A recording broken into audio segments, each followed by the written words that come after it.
Hello students, हमारी how to make FBD series जो चल रही थी उसके हम लोग 2 एपिसोड्स कर चुके हैं। भी आप कैसे एफबीडी प्लॉट कर सकते हैं, what are the basic methods to plot any free body diagram. तीसरा एपिसोड अपने स्टार्ट कर रहे हैं, third episode we are going to start. अगर आपने पहले 2 एपिसोड्स नहीं देखे हैं तो पहले आप लोग वो देखिए। यूट्यूब चैनल को सब्सक्राइब कीजिए और हमारा टेलीग्राम चैनल आप ज्वाइन कीजिए, लिंक आपको डिस्क्रिप्शन बॉक्स में मिल जाएगा। तो how to make FBD episode 3 शुरू करते हैं। पिछले 2 एपिसोड्स में हम लोगों ने बेसिक फोर्सेस की बात कर ली थी बच्चों, बेसिक फोर्सेस इन मैकेनिक्स की बात कर ली थी। हम लोगों ने कुछ बेसिक एफबीडी बना के देख लिए थे, फ्री बॉडी डायग्राम्स। हम लोगों ने नॉर्मल की बात कर ली थी। आज हम लोग जो बेसिक बात करने वाले हैं कि टेंशन फोर्स को कैसे इंक्लूड किया जाए एफबीडी के अंदर और इंक्लाइंड प्लेन के ऊपर फोर्सेस कैसे अप्लाई किए जाते हैं। तो एक एग्जांपल से शुरू करते हैं बच्चों। सबसे पहले मान लीजिए आपको एक एग्जांपल दिया गया है, आपके पास कुछ इस तरह से एक सिस्टम है ऐसे, इसके ऊपर मास m1 काम कर रहा है, इसका मास m2 है, ये आपको गिवन है। हम लोग सारा अभी स्मूथ ले रहे हैं, फ्रिक्शन को कंसीडर नहीं कर रहे। तो बच्चों अगर आपको बोला जाए कि इसका फ्री बॉडी डायग्राम बनाइए तो कैसे बनाएंगे? देखिए, जो हमारे बेसिक्स कहते हैं, हम लोग क्या करते हैं, इनको एक पॉइंट एज्यूम कर लेते हैं। एपिसोड 1 में मैंने एक्सप्लेन किया था, अगर आपने एपिसोड 1 नहीं देखा तो पहले आप वो देखिए। इनको हम एक पॉइंट एज्यूम कर लेते हैं, जैसे m1 को आप एक पॉइंट एज्यूम कर लीजिए एज m1 और m2 को आप एक पॉइंट एज्यूम कर लीजिए एज m2। ठीक है, m1 के ऊपर जो मास बच्चों होगा, m1 का जो मास m1 है, इस पे जो फोर्सेस काम, बेसिक फोर्स काम करेंगे बच्चों, डाउनवर्ड काम करेगा m1g और इस पे डाउनवर्ड काम करेगा m2g। ठीक है, दूसरा फोर्स जो बच्चों काम करेगा वो है नॉर्मल फोर्स। नॉर्मल फोर्स कैसे काम करता है? सरफेस के परपेंडिकुलर। इस पे जो नॉर्मल फोर्स काम करेगा n, इस पे जो नॉर्मल फोर्स काम करेगा बच्चों n काम करेगा। क्यों? क्योंकि ग्राउंड के टच में है दोनों, इसलिए दोनों पे जो नॉर्मल लगेगा वो क्या रहेगा? सेम रहेगा, उस पे कोई फर्क नहीं पड़ेगा। अब आगे देखिए, थर्ड थिंग होती है बच्चों स्ट्रिंग। स्ट्रिंग की वजह से क्या लगेगा? एक टेंशन काम करेगा। बच्चों टेंशन कैसे काम करता है? Away from the body, body से हमेशा दूर काम करेगा टेंशन। तो मतलब अगर ये m1 हमारे पास ऑब्जेक्ट है या बॉडी है, तो इससे दूर का मतलब इधर, यहाँ पे काम करेगा टेंशन T। ऐसे ही अगर m2 ऑब्जेक्ट है तो m2 से दूर काम करेगा बच्चों T, tension. Clear? Tension is the internal force. ये टेंशन इस टेंशन को कैंसिल कर देगा, तो सिस्टम हमारा इक्विलिब्रियम में रहेगा, मोशन नहीं होगी। Tension is the internal force, तो ये एक दूसरे को कैंसिल कर देंगे यहाँ पे और सिस्टम इक्विलिब्रियम में रहेगा तो मोशन नहीं होगी। तो ये हमारा एफबीडी बन जाएगा इस सिस्टम का, m1 का एफबीडी और m2 का एफबीडी। तो इस तरह से आप ऐसे सिस्टम का फ्री बॉडी डायग्राम बना सकते हैं। और एग्जांपल कंसीडर करते हैं, आ जाओ कुछ और एग्जांपल देखेंगे। मान लीजिए हमारे पास कुछ ऐसे है, पर्टिकुलर केस हमारे पास है, यहाँ पे ब्लॉक m1 है और यहाँ पे जो ब्लॉक है बच्चों को m2 है और नीचे एक आपको सरफेस दे रखा है। सरफेस इज स्मूथ, हम लोग ग्राउंड ही कंसीडर कर रहे हैं, स्मूथ कंसीडर कर रहे हैं, अभी रफ कंसीडर नहीं कर रहे हैं। ठीक है, चलिए देखिए। अब देखो, अब यहाँ पे क्या हुआ, तो पहली बात तो वही, इसको एक पॉइंट मास की तरह मैं लिख लूं ऐसे m1 और इसको एक पॉइंट मास की तरह मैं लिख सकता हूं कैसे? m2। तो ये पॉइंट मास हमारा और ये भी हमारा पॉइंट मास। तो पहले तो जो फोर्सेस हमें साफ साफ दिख रहे हैं वो अप्लाई करें।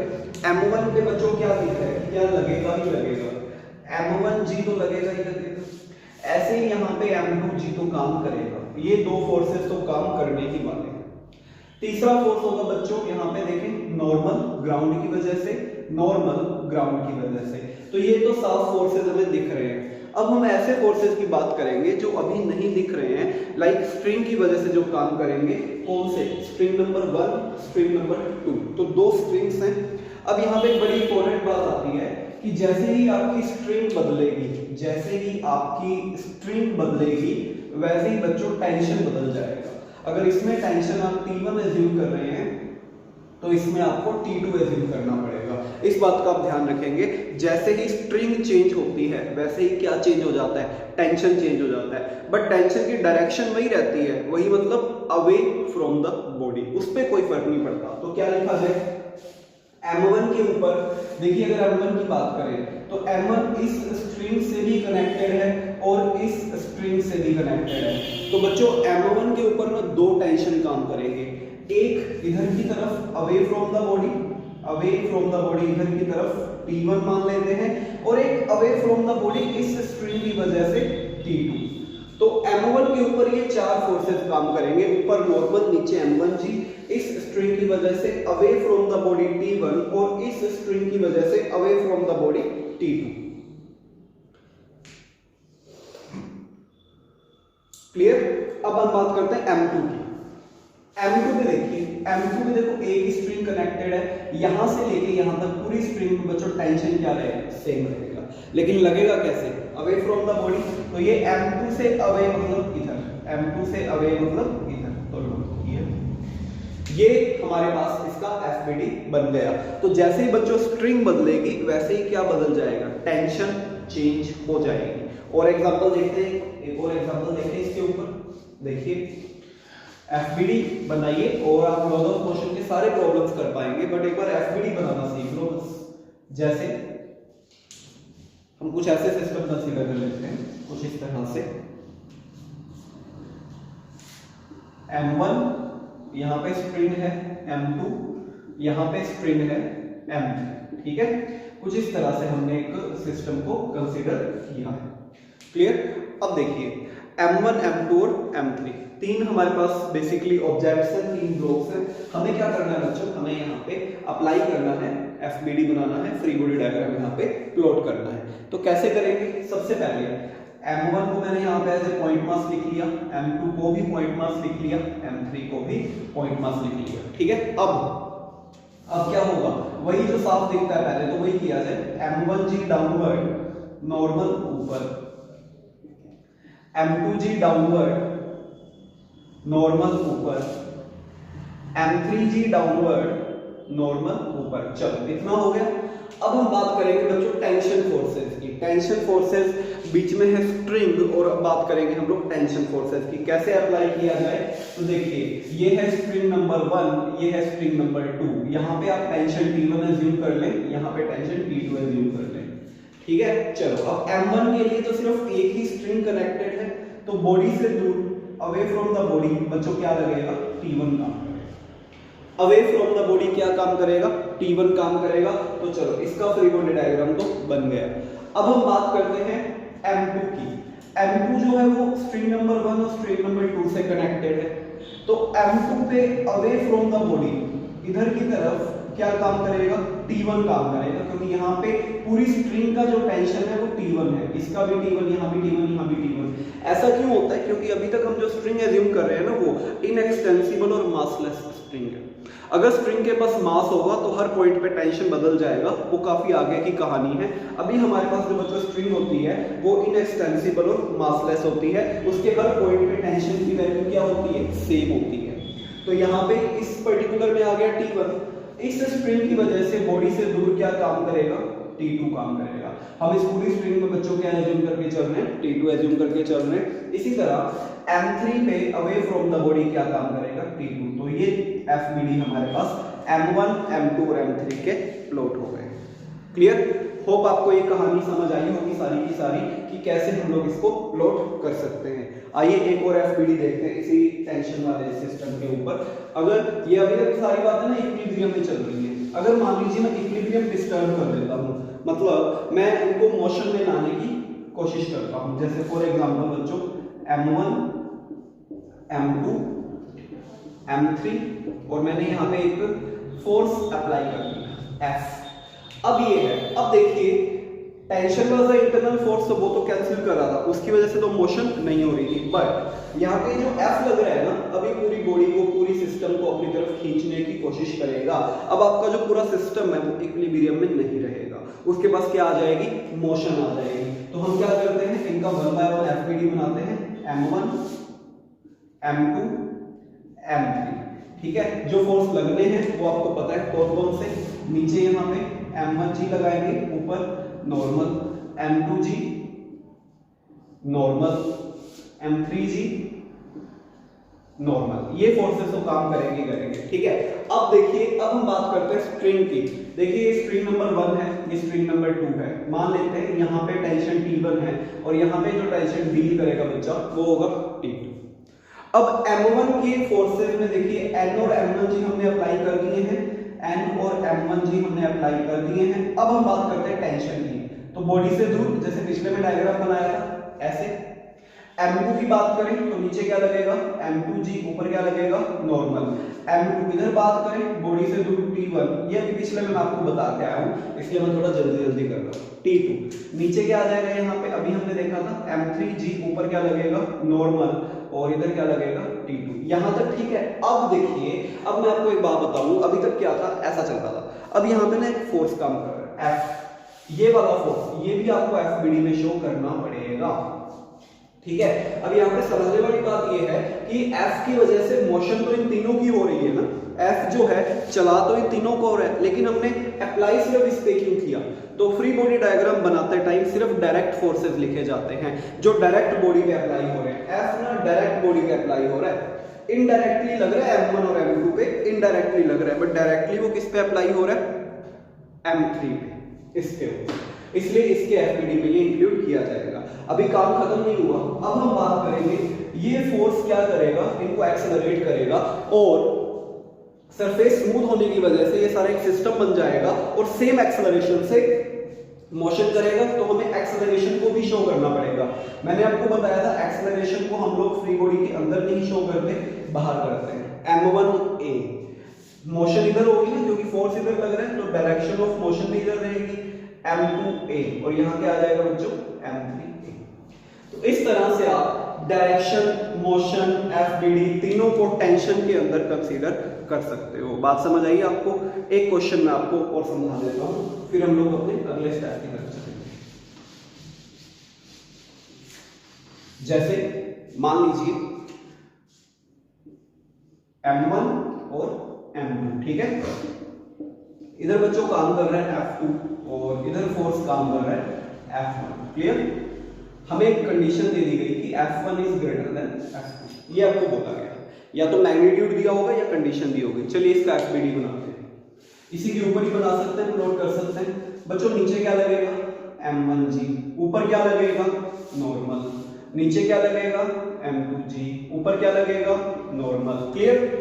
स्ट्रिंग एक ही है तो इससे दूर टेंशन इधर T मान लें और इससे दूर टेंशन इधर T मान लें, इस तरह से आप डिनोट कर सकते हो। इससे दूर टेंशन इधर, इससे दूर टेंशन इधर, बिकॉज स्ट्रिंग एक है तो मैं T1 T2 के चक्रों में नहीं पड़ा, मैंने T को ही एज्यूम कर लिया। ठीक है। अब डायरेक्ट फोर्स F1 तो सीधा ही काम कर रहा है FBD के अंदर और F2 भी सीधा ही काम कर रहा है FBD के अंदर। तो चलिए ये हमारा FBD बना। अब एक फोर्स बताना रह गया, वो है एक्सेलरेशन। देखिए आपको बोला गया है कि F1 is greater than F2, इसका मतलब जो मोशन होगी वो इधर की तरफ होगी, क्योंकि F1 बड़ा है ना, और मोशन हमेशा बड़े फोर्स की तरफ होती है, मोशन हमेशा बड़े फोर्स की तरफ होती है। तो इनसे जो एक्सेलरेशन प्रोड्यूस होगा वो M1A इधर चलेगा और M2A वो इधर चलेगा। लीजिए बन गया FBD। समझ आया? तो अगर आपको दो फोर्सेस भी दे दे तब भी कोई दिक्कत नहीं है। बड़ा फोर्स देखिए, या तो मैग्नीट्यूड दिया होगा वहां से पता लग जाएगा, या आपको बताया होगा कि F1 और F2 में से कौन बड़ा है, वहां से आपको पता लग जाएगा। Getting my point? तो इस तरह से आप मोशन करवा सकते हैं। समझ आई कहानी? कैसे आप इसको सोल्व करेंगे? कोई डाउट इसमें है तो आप लोग कमेंट बॉक्स में अपना डाउट छोड़ सकते हैं। डन? तो इस तरह का अगर आपको कनेक्टेड बॉडीज बोलते हैं हम लोग इनको, अगर कनेक्टेड बॉडीज के FBD बनाने की बात करी जाए तो हम आसानी से बना सकते हैं, चाहे वो इक्विलिब्रियम में है चाहे वो इक्विलिब्रियम में नहीं है। क्लियर? चलिए अब हम बात करते हैं, हमारा अगला पार्ट FBD के अंदर वो है बच्चों इंक्लाइंड प्लेन। क्या है? Inclined plane. तो पहले इंक्लाइंड प्लेन को अच्छी तरह समझते हैं कि इंक्लाइंड प्लेन का जनरल स्ट्रक्चर क्या होता है। देखिए एक होता है इंक्लाइंड प्लेन और एक होता है वेज, WEDGE, वेज। तो इंक्लाइंड प्लेन जो होता है वो अंदर से होलो होता है और जो वेज होता है वो सॉलिड होता है। इस बात का बस ध्यान रखना, इंक्लाइंड प्लेन होलो होता है और वेज क्या होता है? सॉलिड होता है। मतलब वेज के पास खुद भी एक मास होता है।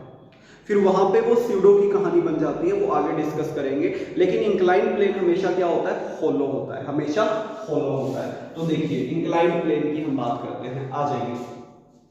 इस तरह से हमें एक प्लेन दिया होता है, बोला जाता है इंक्लाइन प्लेन है, ये थीटा है, और यहाँ पे आपको बोल देते हैं जनरली कि एक मास m है। पहले मैं आपको बता देता हूँ कौन कौन से फोर्स कैसे काम करेंगे, इन फ्यूचर आप उनको लर्न भी कर सकते हो, आपको बार बार वो फाइंड आउट करने की जरूरत नहीं है। तो पहले चलिए देख लेते हैं कौन कौन से फोर्सेस काम करेंगे। देखिए सरफेस के परपेंडिकुलर तो बच्चों लगेगा नॉर्मल, और ग्रेविटी हमेशा किधर काम करती है, डाउनवर्ड काम करती है। इतना हो गया, बट इससे हमारा काम नहीं चलेगा। क्यों?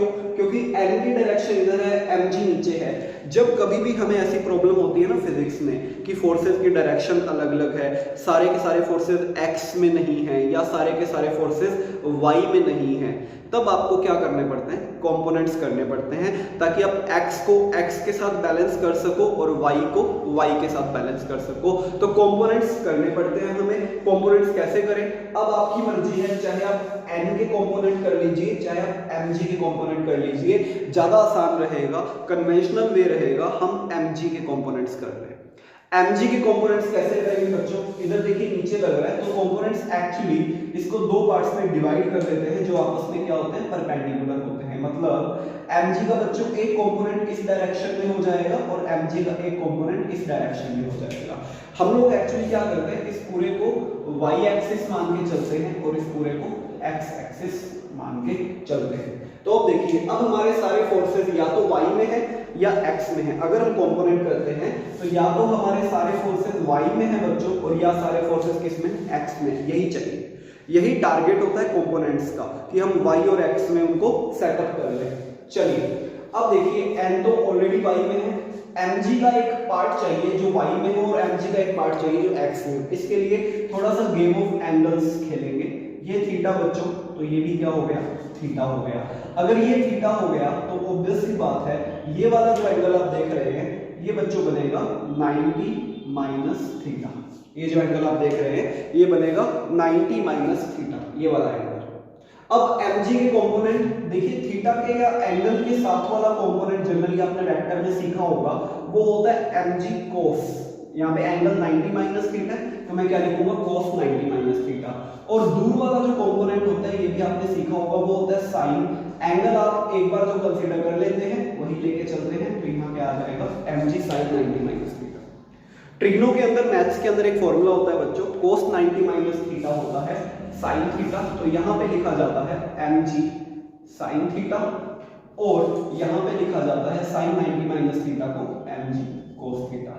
तो ये है एक जनरल इंक्लाइन प्लेन के कंपोनेंट्स या उसका एफबीडी बनाने का तरीका। होप आपको समझ आया होगा। नॉर्मल ऐसे, mg ऐसे, थीटा ये, तो ये भी थीटा, ये 90 माइनस थीटा।